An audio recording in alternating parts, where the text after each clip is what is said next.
Templo y exconvento de la Santa Cruz. Su fundador fue Fray Antonio Linares, y entre los célebres varones que salieron de ahí se encuentran Fray Junípero Serra y Fray Antonio Margil de Jesús. La portada del templo es de sobrio estilo clasicista, con un gran pórtico dispuesto a manera de vestíbulo sobre el que se alza un remate con frontón triangular. El interior del templo guarda una cruz de piedra que se dice es una réplica de la que vieron los indígenas en el cielo en 1531, cuando fueron vencidos por los españoles en este lugar. El convento anexo aloja una escuela, pero se puede visitar parte de sus antiguas dependencias como la cocina, la alacena, el refectorio, una de las celdas que sirvió de prisión a Maximiliano en 1867, los pasillos donde se exhiben pinturas del siglo XVII y XVIII y la famosa huerta donde crece el árbol que da espinas en forma de cruz.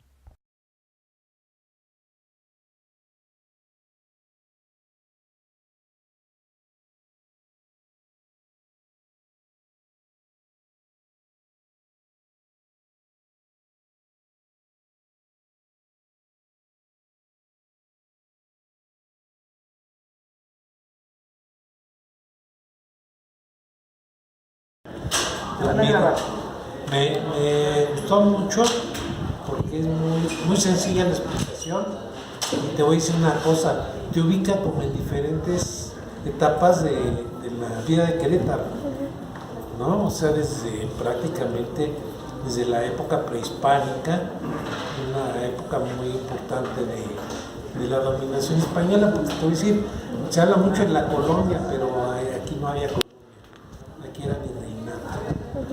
Entonces, todo eso te ubica, porque Querétaro es muy colonial, digo que no sea colonia, pero tiene todavía toda esa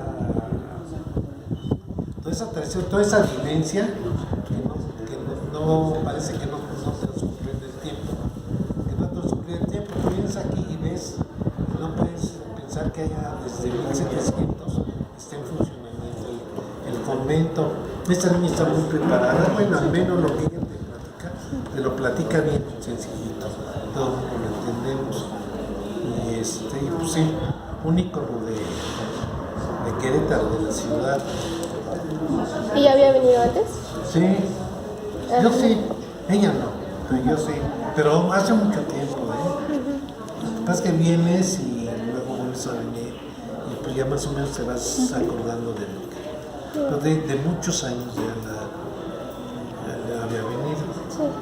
Y yo creo que para todas las personas que vienen a Querétaro es obligado que vengan aquí, porque van a ver muchas cosas, ¿no? Yo le decía del refrigerador, toda la tecnología que ha habido aquí hidráulica, claro, era española, no era que debe haber habido también aquí una tecnología hidráulica muy importante en los pueblos prehispánicos.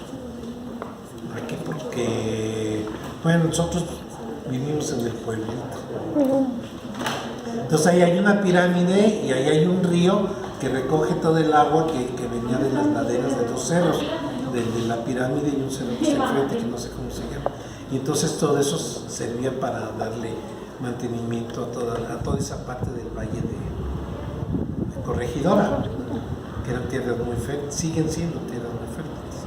Entonces, bueno, cuando viene aquí y ves este acueducto, dices, no, es impresionante, nadie piensa que tiene la edad y que sí, acá todavía lleva agua, ¿no? Sí, pero de que esté en buenas condiciones, Y aquí ves cómo se aplica la tecnología para la conservación de alimentos y todo eso que te explica muchas cosas. ¿Visitado antes? Sí, claro. He venido como 2 veces y me gusta muchísimo. Es un lugar que tiene la historia de Querétaro. ¿Y qué opinas sobre eso?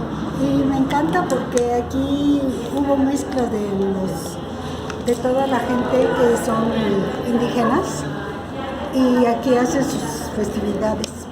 Vienen el día de septiembre, me parece, todos los concheros aquí. Es un espectáculo precioso y me gusta muchísimo. Me gusta que los traten igual, ¿no? Y adentro, bueno, el museo está muy bonito, quería entrar otra vez, pero con este perrito, pues creo que no voy a poder. Y me encanta donde está el árbol, que tiene las espinas en forma de cruz, que es, bueno, para mí es maravilloso, porque no hay en ningún otro lado. Sí. Gracias. Bueno, que tengan buen... El Cerro de las Campanas. Esta colina, que consta de 58 hectáreas, pasó a la historia por haber sido el lugar en donde los liberales de Benito Juárez fusilaron al emperador Maximiliano.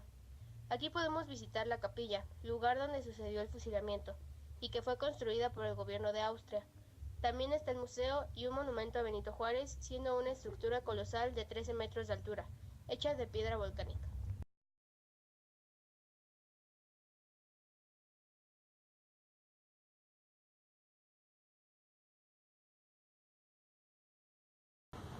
Conozco el lugar, que es uno de los íconos de Querétaro. Aparte de que es un parque padre, pues es un lugar histórico. Si hablamos sobre la historia del Cerro de las Campanas, bueno, el Cerro de las Campanas como tal ya no es completo. La mayoría está en la Universidad Autónoma de Querétaro, nada más quedó el espacio del parque.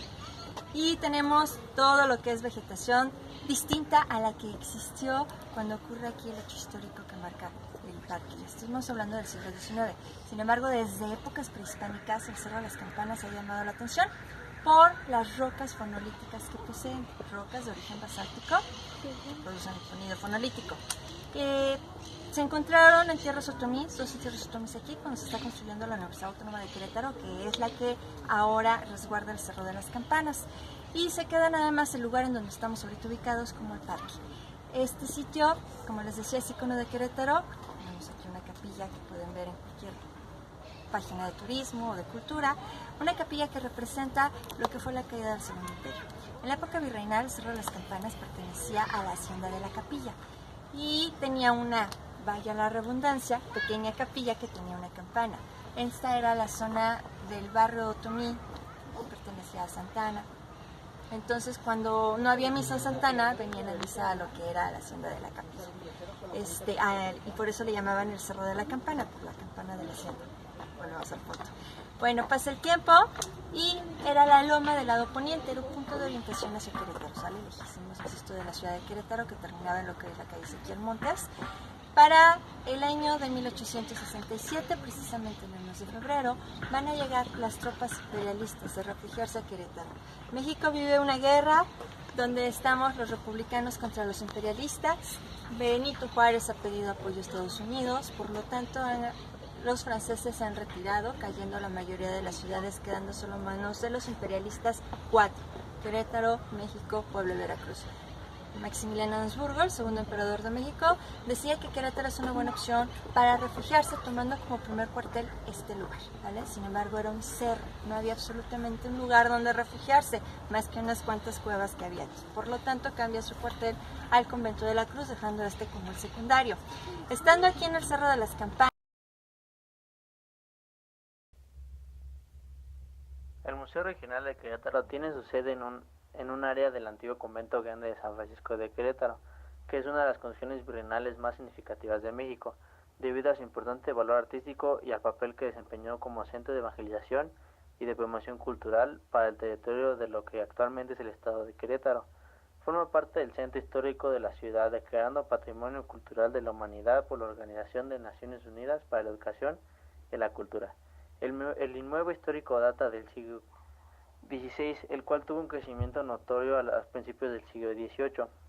Su fachada actual corresponde a una alteración ocasionada en el año de 1879, al demoler parte de una sección y la eliminación de una capilla adyacente.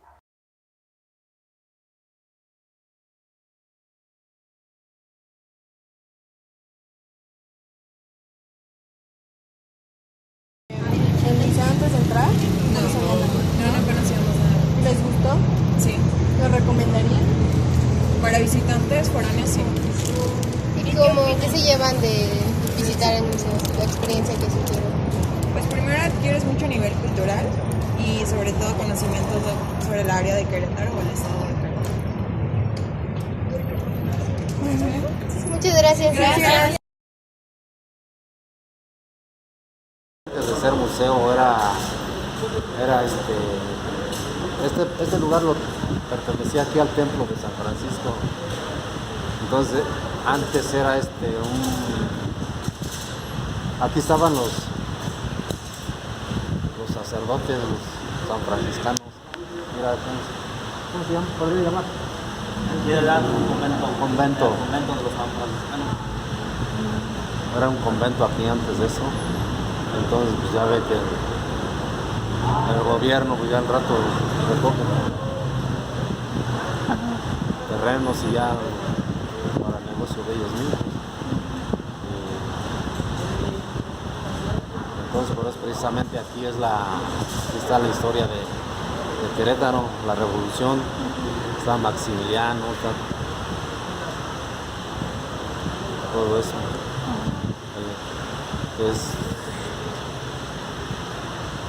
Está la Independencia, la sala de Independencia, la sala de sitio, la sala de Constitución, la sala Magna, la sala de Virreinato. Y aquí abajo están las salas de Querétaro prehispánico, está Pueblos Indios, está Hacienda, está Profundis, y estos son las salas de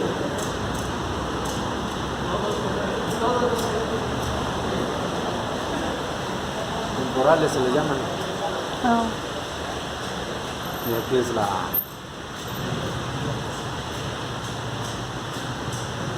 entrada principal del museo. Aquí está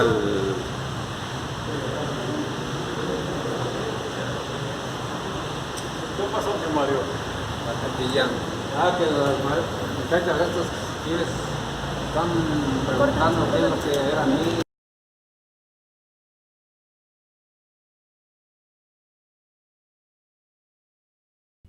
Museo de la Ciudad.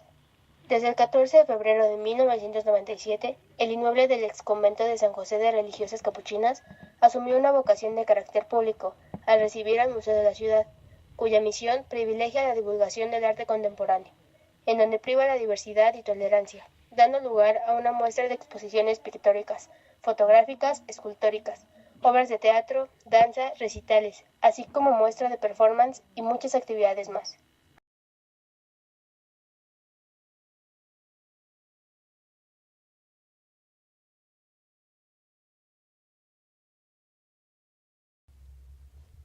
El Museo de la Restauración de la República forma parte de las instalaciones del convento de Capuchinas.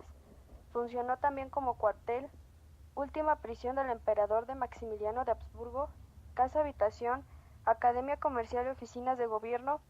El espacio que ocupa fue construido con un diseño del arquitecto Ignacio Mariano de las Casas y el bachiller José Torres Vergara. La construcción estuvo a cargo de la Dirección de Sitios y Monumentos de la Secretaría de Desarrollo Urbano y Obras Públicas en el año 2000. El concepto museográfico fue elaborado por el profesor Manuel Oropesa. Abrió sus puertas el 14 de agosto del 2003 como un sitio de atracción turística y cultura en el que pueden conocerse importantes aspectos de la historia de Querétaro y del país en general.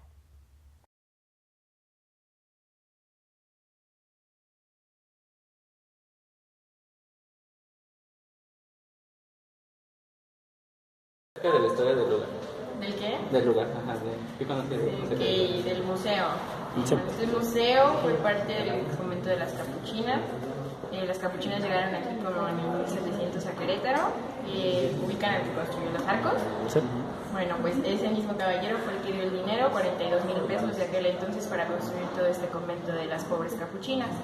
Estuvieron aquí aproximadamente 100 años, algo así, hasta que con las leyes de reforma se separó el estado de la iglesia y pues fueron desalojadas de aquí. Este edificio posteriormente se utilizó como cuartel en las guerras que se usaban, se abandonó, se quedó olvidado unos años hasta que lo restauraron y bueno, lo que conocemos es este Museo de la Restauración de la República, cuenta su historia, y a un lado está el convento de las pobres capuchinas.